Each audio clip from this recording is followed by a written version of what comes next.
How to go live on YouTube. So first thing first, let's open the YouTube app. And now you can see there is plus icon just down below of this home page. So once you tap on it, you can see there is video, short, live and post. So make sure you are in this live section. And once you are in live section, you can see you will be able to live in here successfully.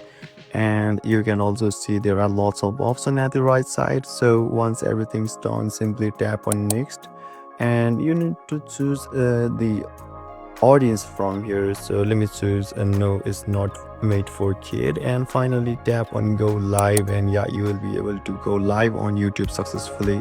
So basically this is how, and this is the process to go live on YouTube channel or YouTube. And if you still encounter any issue during this process, feel free to leave a comment and I'll be happy to assist you. Thank you for watching, and I'll see you next time.